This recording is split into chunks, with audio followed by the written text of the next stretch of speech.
This bard's tale begins near White Orchard, with my dear friend Geralt of Rivia seeking his lover of yore, the sorceress Yennefer. She'd eluded him for years, but now seemed just a few steps ahead.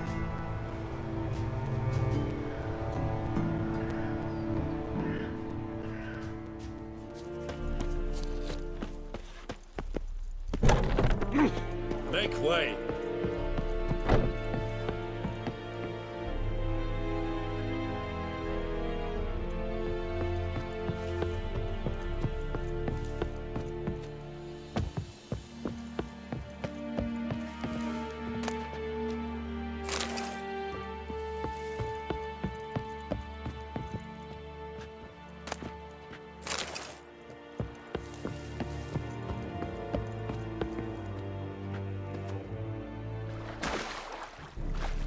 Poor, dark, and putrid.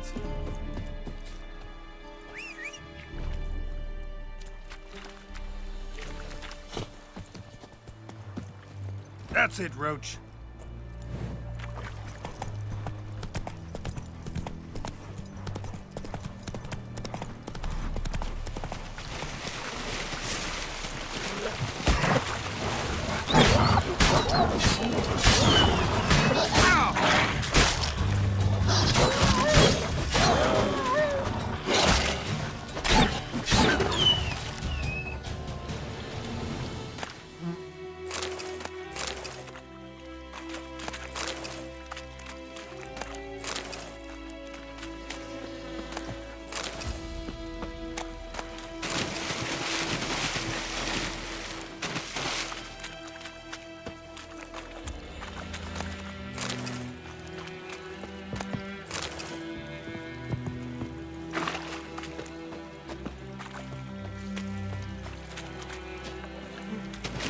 Come on.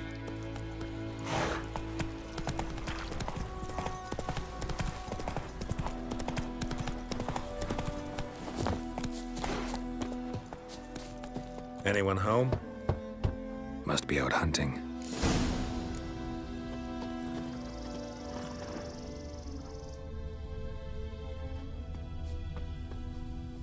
Trail's fresh. Mislav just left home.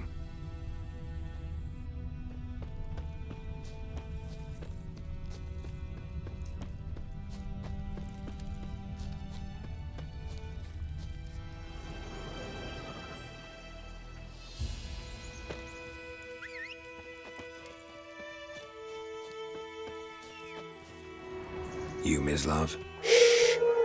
Hear that? Wolves? No.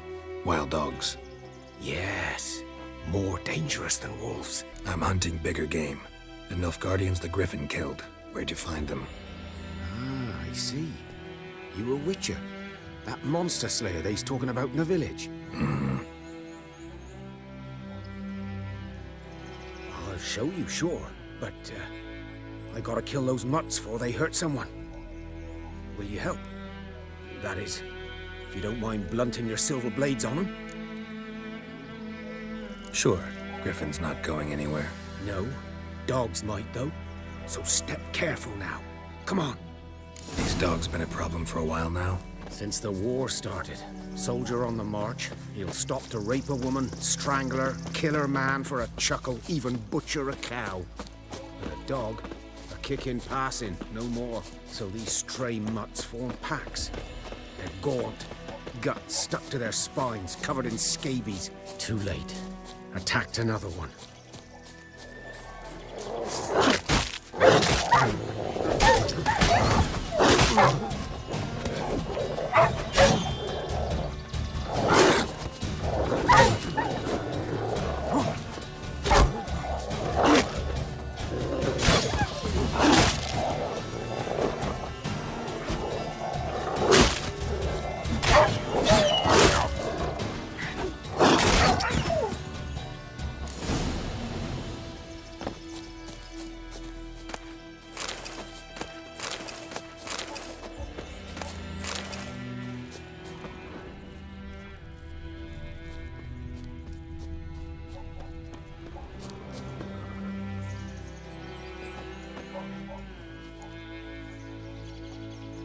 Dieter.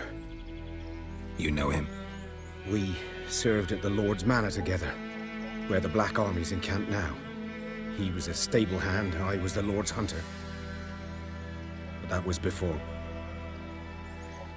Well, a long time ago. Sorry. Hope you weren't close. No, not at all. So, can you show me where you found the Nilfgaardians? Griffin, know anything about it?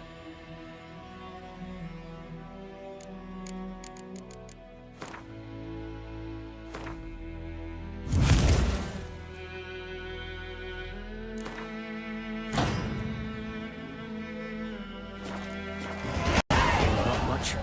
Not my kind of game. You're his kind, though. Survival instincts alone ought to make you care. I walk silent through the woods.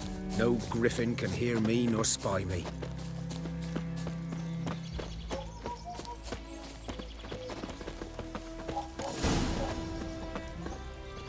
"'Twas here. One lay there, by the stump, headless. The other hung from a branch, guts splayed, stretching down to... Watch out for yourself now. I'll be fine. Not the first griffin I've dealt with. Not likely to be the last either. Hope you're right. Good hunting now.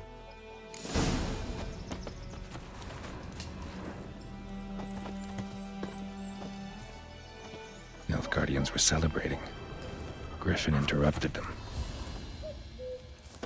Ground's black, saturated with blood.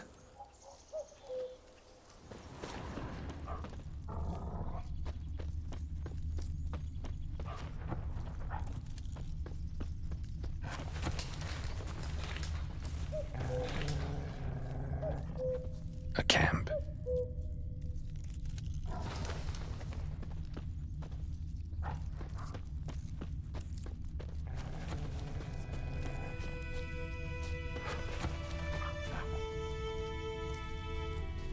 These prints are older and deeper, heavily armored. Nilfgaardians, probably.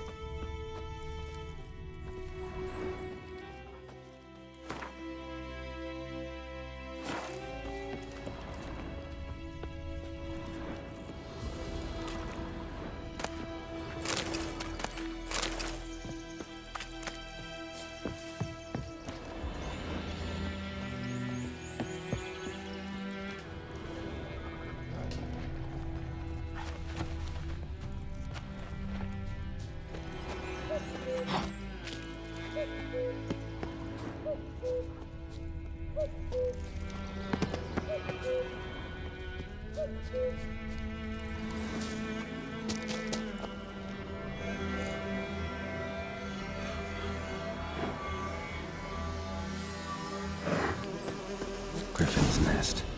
What remains of it, at least. Corpse is a couple of weeks old. Still alive when the Griffin brought him here.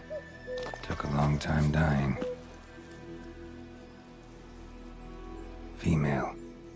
Larvae in her wounds have already hatched. Been dead at least a week. Other Griffin must be a male. Deep cuts over the whole body. Not a drop of blood on the beak or claws. Didn't defend herself. Crept up on her while she slept. Beak tips worn. Gray hairs in the coat. 10, 12 years old. Griffins pair off for life when young. Male must be about the same age. Thick shaft, dense barbs. A royal griffin. Explains why the male I ran into was so aggressive. Hunted the Nilfgaardians down here in the forest first, then started prowling the area.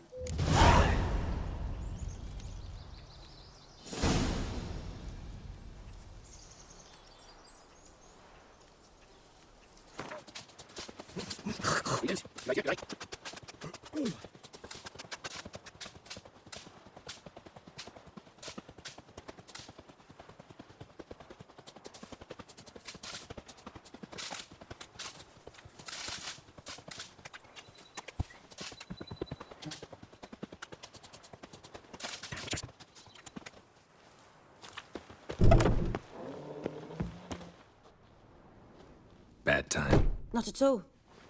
Hand me the beggar tickets, Red bloom? Well, well, one versed in herbs. Probably saying too much, but I know a bit. For instance, that beggar tick's poisonous. In large doses.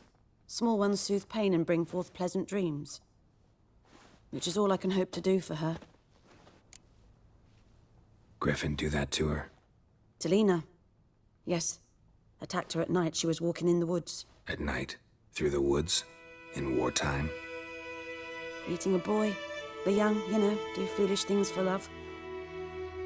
Wounds are healing, but she will die. Blood's pooling in the skull.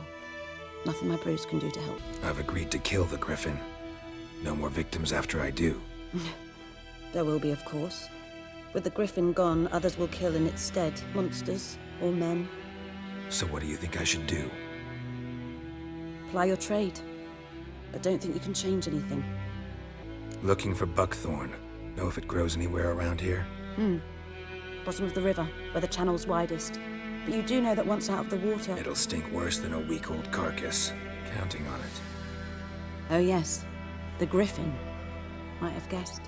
I was thinking... A few years ago we had trouble, drowners under the bridge. The whole village had to pitch in for a witcher.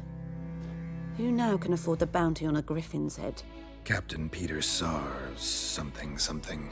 Ah, good to know the Black One's looking out for our welfare. Doubt Emperor Emir cares about you. But this captain just might. Seems like a decent man. There are no decent men in the army. They're only orders. Not from here, are you? A lot of bitterness in you. Too much for someone who's spent her life in a hut in the middle of nowhere. True. And you're in a hurry. Elsewise you'd not use bait, just wait for the Griffin to attack again. Believe we could have an interesting conversation. Maybe next time. Yes? Tell me something about yourself. What's your story? A sad one. Do you know the Temple of Melitele in Alanda? Do I know it? Can't remember how many times I've been there, how many times Mother Neneka stitched me up. We must have missed each other. I started to become a healer under Mother Neneka. I was but 18 when they took me in. An age at which teachings interest one far less than love. There was a boy, Goslav. He'd bare his chest to work. The novices couldn't keep their eyes off him, tripped over their own feet, dropped things. I left the temple for him. We passed a lovely summer together, and then he left. Neneke refused to take me back. My parents uttered not a word. Gave me a travel cloak and a small coin pouch. I struggled long to find a place where I'd feel safe, needed, until I finally arrived here. End of story. Farewell.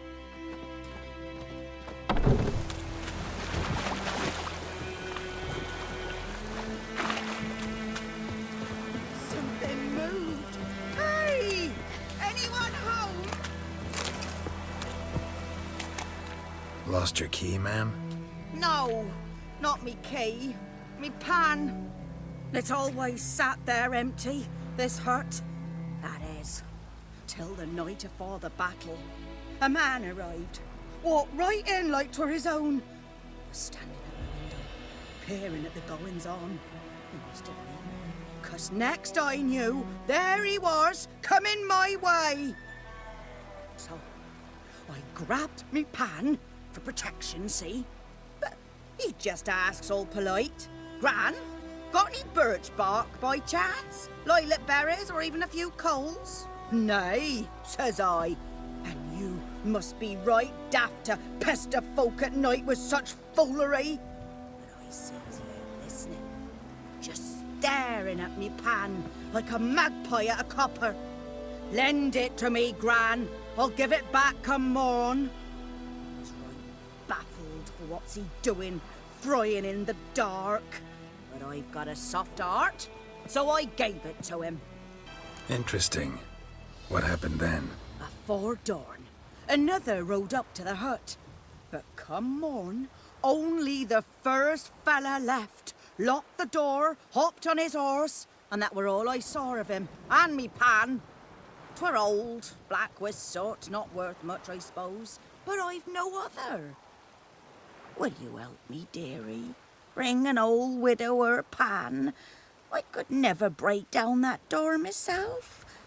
And in truth, I'm afeard to go in any road.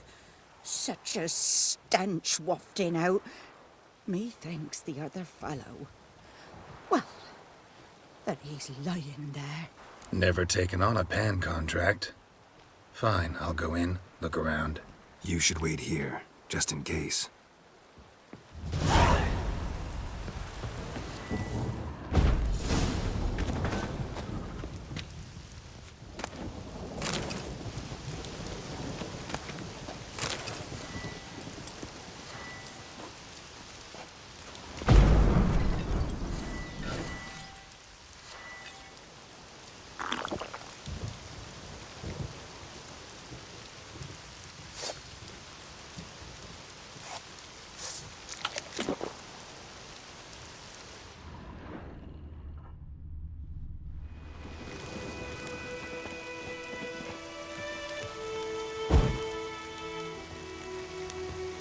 A corpse.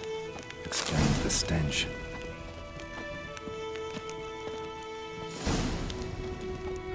The priceless frying pan. Scrubbed clean. Looks like the mystery man didn't need the pan so much as the soot off it to make ink, write letters. What's that, dearie? Nothing.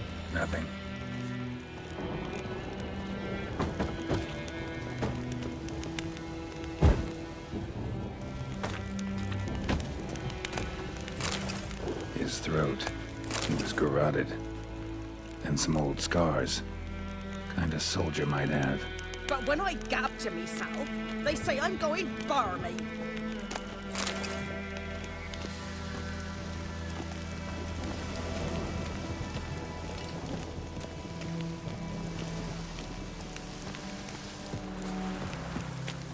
Here, your frying pan. Mine? But mine were black with soot. And I could see myself in this one if I wanted. But them years are past. Soot's just what the gentleman needed. He scraped it off, made ink out of it. And the other fellow? Dead.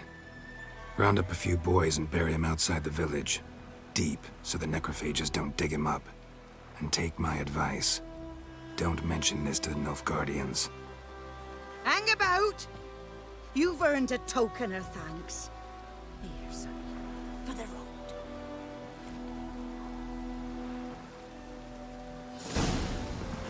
Fry up a nice white fish for supper. Or a pie.